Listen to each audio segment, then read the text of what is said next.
সুপ্রিয় দর্শক, স্বাগত জানাচ্ছে। মার্কিন সাম্রাজ্যের দম্ভ চূর্ণ করে শেষ পর্যন্ত মাথা নোয়াতেই হলো ওয়াশিংটনকে। বিশ্বজুড়ে এখন এটাই আলোচনার কেন্দ্রবিন্দু। মধ্যপ্রাচ্যের সমীকরণ কি তাহলে পুরোপুরি বদলে গেল? সে প্রশ্ন কিন্তু সবার আগে উঠে আসছে। মার্কিন নিষেধাজ্ঞা আর পশ্চিমা চাপকে বুড়ো আঙ্গুল দেখিয়ে ইসরায়েলের বুকে একের পর এক ক্ষেপণাস্ত্র ছুড়ে ইরান কি তবে নতুন ইতিহাস তৈরি করলো? এই অঞ্চলে মার্কিনীদের ভাড়াটে গুন্ডা ইসরায়েল কি সত্যি একা হয়ে পড়েছে? মধ্যপ্রাচ্যের রণক্ষেত্রে আজ শান্তির নিশান উঠেছে, কিন্তু আমেরিকার জন্য এই বিশাল শান্তি কি আদৌ কোনো বিজয়, নাকি এক বিশাল পরাজয় গ্লানি? কারণ কূটনীতির টেবিলের দৃশ্য তো ইরানের কাছে এক প্রকার নতি স্বীকার করেই যুদ্ধবিরতি চেয়েছেন মার্কিন প্রেসিডেন্ট ট্রাম্প। অন্যের ঘাড়ে বন্দুক রেখে যিনি বৈশ্বিক সুবিধা ভোগ করতে চেয়েছিলেন, সেই নেতানিয়াহুর নিজের ঘরে এখন জ্বলছে আগুনের লেলিহান শিখা। কিন্তু কেন এমনটি হলো, এ নিয়েই সাজিয়েছি আমাদের এই বিশেষ প্রতিবেদন।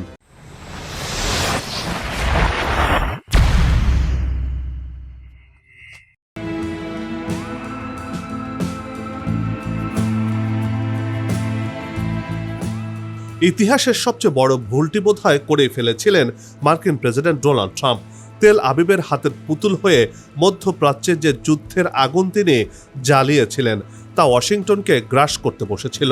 ইসরায়েলি প্রধানমন্ত্রী বেনিয়ামিন নেতানিয়াহুর পাতা ফাঁদে পা দিয়ে ইরানের সাথে সরাসরি সংঘাতে জড়ানো যে কত বড় কৌশলগত বিপর্যয় ছিল, ট্রাম্প তখন সেটি হারে হারে টের পাচ্ছেন।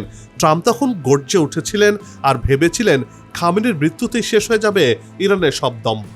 কিন্তু আদতে ঘটেছে ঠিক তার উল্টো, আর শেষ পর্যন্ত হাড়ে হাড়ে টের পেয়েছে পেন্টাগন।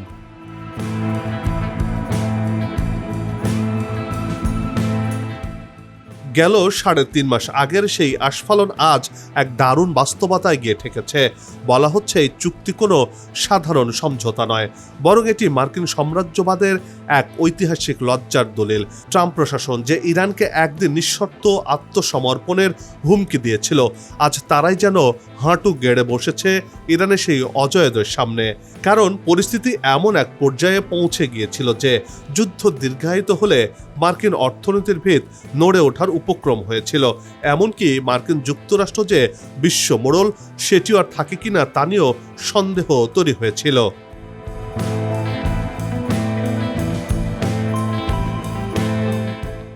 আর তাই দম্ভের রাজনীতির অবসান ঘটিয়ে পর্দার আড়ালে ইরানের কাছে রীতিমতো যুদ্ধবিরতির আবেদন নিয়ে হাজির হতে হয়েছে ট্রাম্প প্রশাসনকে। তেহরান যখন যুদ্ধবিরতিতে সম্মতি দিল, তখন যেন হোয়াইট হাউসে স্বস্তির হাওয়া বয়ে গেল। হাঁপ ছেড়ে বাঁচলেন স্বয়ং মার্কিন প্রেসিডেন্ট ডোনাল্ড ট্রাম্প। ট্রাম্পের হোয়াইট হাউস থেকে যখন শান্তি চুক্তির ঘোষণা এলো, তখন পুরো বিশ্ব যেন এক মুহূর্তের জন্য থমকে দাঁড়িয়েছিল।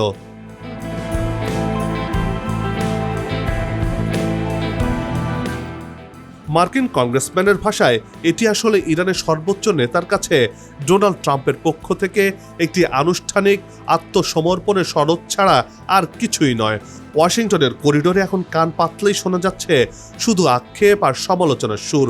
চুক্তির ধারাগুলো যখন সামনে এলো, তখন অবাক বিশ্ব তাকিয়ে রইল। কি অদ্ভুত এক বিনিময়! আমেরিকা শুধু তাদের জব্দ করা সম্পদ ফিরিয়েই দিচ্ছে না, বরং ইরানের উপর থেকে সব নিষেধাজ্ঞা তুলে নিতে বাধ্য হচ্ছে।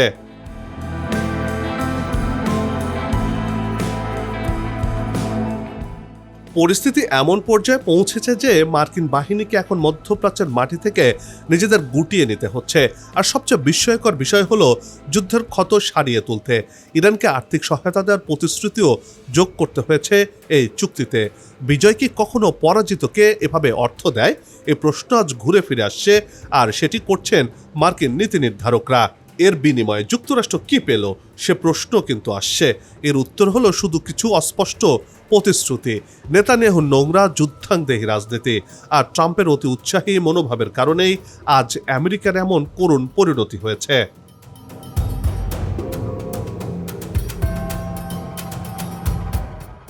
ইরান কথা দিয়েছে তারা পারমাণবিক অস্ত্র বানাবে না এবং হরমুজ প্রণালীর পথ খুলে দেবে, অথচ ইরান তো বরাবরই দাবি করে এসেছে তাদের পারমাণবিক লক্ষ্য সবসময় শান্তিপূর্ণ।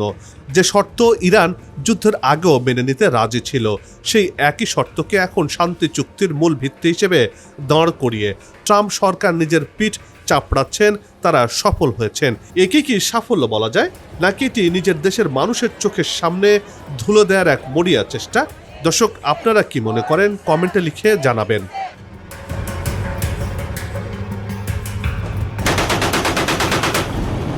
এই যুদ্ধ এবং শান্তি চুক্তির পুরো প্রক্রিয়ায় যে বিষয়টি সবচেয়ে বেশি দৃশ্যমান হয়েছে, আর তা হলো নেতানিয়াহু ও ট্রাম্পের ভাঙন ধরা সম্পর্কের উপাখ্যান। একসময়ের ঘনিষ্ঠ এই দুই মিত্র এখন একে অপরের মুখোমুখি। ট্রাম্প যখন শান্তি প্রতিষ্ঠার জন্য মরিয়া, তখন ইসরায়েলি প্রধানমন্ত্রী বেনিয়ামিন নেতানিয়াহু বারবার লেবাননে হামলা চালিয়ে এই প্রক্রিয়াকে ব্যর্থ করতে চেয়েছেন। ট্রাম্পের ধৈর্যের বাঁধ এতটাই ভেঙে গেছে যে খোদ তিনি নেতানিয়াহুকে পাগল ও বিচার বিবেচনাহীন আখ্যা দিতে দ্বিধাবোধ করেননি, এমনকি ফোন করে রীতিমতো নেতানিয়াহুকে শাসিয়েছেন। ট্রাম্প স্পষ্ট ভাষায় নেতানিয়াহুকে বলেছেন, ইসরায়েল যদি আবারও ইরানের ওপর হামলা চালায় তবে তারা যুক্তরাষ্ট্রের সমর্থন হারাতে পারে। শুধু মৌখিক শাসনই নয়, ট্রাম্প এবার নেতানিয়াহুকে আন্তর্জাতিক পরিমণ্ডলে সম্পূর্ণ একঘরে বা আইসোলেটেড করে ফেলারও হুমকি দিয়েছেন।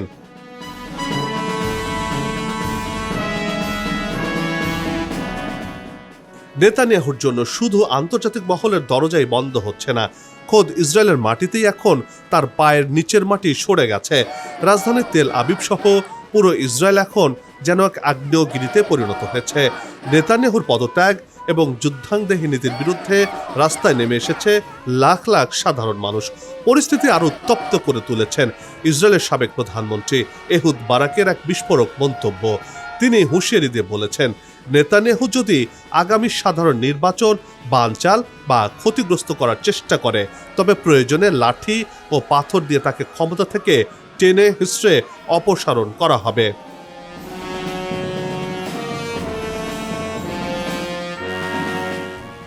নেতানিয়াহু নিজের ক্ষমতা টিকিয়ে রাখতে পুরো দেশকে ধ্বংসের মুখে ঠেলে দিচ্ছে বলেও অভিযোগ করেছেন সাবেক এই প্রধানমন্ত্রী। নেতানিয়াহু আসলে একটি অন্তহীন ও চিরস্থায়ী যুদ্ধ চান, কারণ তিনি ভালো করে বোঝেন যে যুদ্ধ শেষ হলেই তার বিরুদ্ধে চলমান দুর্নীতি মামলার বিচার প্রক্রিয়া গতি পাবে, আর নিজের অপরাধ থেকে বাঁচতেই দেশে যুদ্ধ বাঁধিয়ে ধ্বংসের দিকে ঠেলে দিচ্ছে বলেও অভিযোগ এহুদ বারাকের। তবে ইসরায়েলের নাগরিকরা এখন আর যুদ্ধ চায় না, তারা চায় স্বৈরাচারী নেতানিয়াহুর পতন।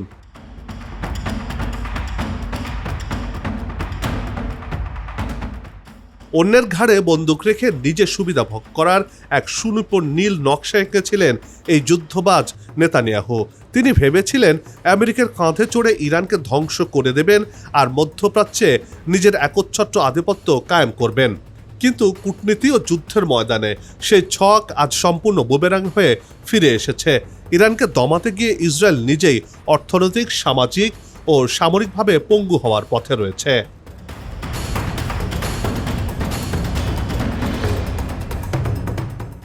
যে মধ্যপ্রাচ্যকে জ্বালিয়ে পুড়িয়ে ছারখার করে দেয় স্বপ্ন দেখেছিলেন নেতানিয়াহু, আজ সেই আগুনের আঁচ এসে লেগেছে তার নিজের ঘরে।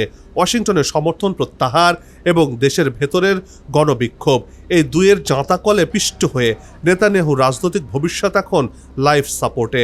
অন্যের জন্য যে গর্ত তিনি খুঁড়েছিলেন, আজ সেই গর্তেই নেতানিয়াহুকে পড়তে হচ্ছে। ট্রাম্পের এই পিছু হটা এবং ইরানের বিজয় যেন এক নতুন মেরুকরণের বার্তা দিচ্ছে। আর সেই পুরো নাটকের সবচেয়ে বড় খলনায়ক বেনিয়ামিন নেতানিয়াহু এখন সম্পূর্ণ একা।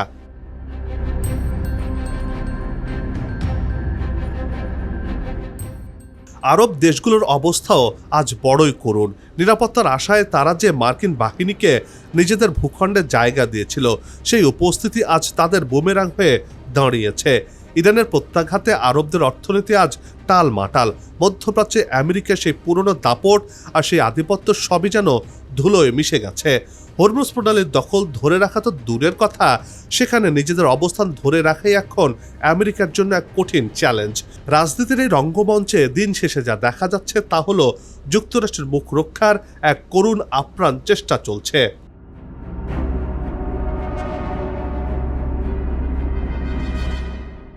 বিশ্ব রাজনীতির আঙ্গিনায় ক্রমাগত বিব্রতকর পরিস্থিতি পড়ার হাত থেকে বাঁচতে ট্রাম্প প্রশাসন এই তড়িঘড়ি চুক্তিতে আবদ্ধ হয়েছে।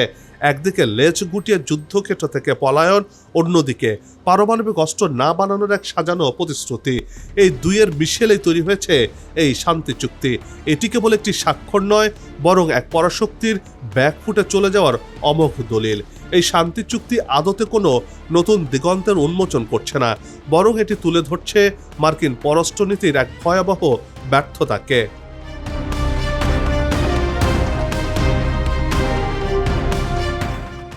ইরান আজ যে পরিস্থিতির মধ্য দিয়ে মাথা উঁচু করে দাঁড়িয়েছে তা কেবল ট্রাম্পের আস্ফলনের পরাজয় নয়, বরং এক নতুন মেরুকরণের সংকেত। ইতিহাসের পাতায় এই চুক্তির সেই দিনটি লেখা থাকবে যখন বিশ্বের সবচেয়ে শক্তিশালী রাষ্ট্রটি বাধ্য হয়েছিল তাদের তৈরি করা জালে বন্দী হয়ে হার স্বীকার করে নিতে। বলা যেতে পারে ট্রাম্পের হুঁশিয়ারি আর ইসরায়েলের যুদ্ধবিরতির আকুতি প্রমাণ করে মধ্যপ্রাচ্যের নেতৃত্ব এখন আর ওয়াশিংটন বা তেল আবিবের হাতে নেই। এই অঞ্চলের নেতা পার্সিয়ান সিংহ ইরান, অর্থাৎ মধ্যপ্রাচ্যের মানচিত্রকেই বদলে ফেলেছে ইরান।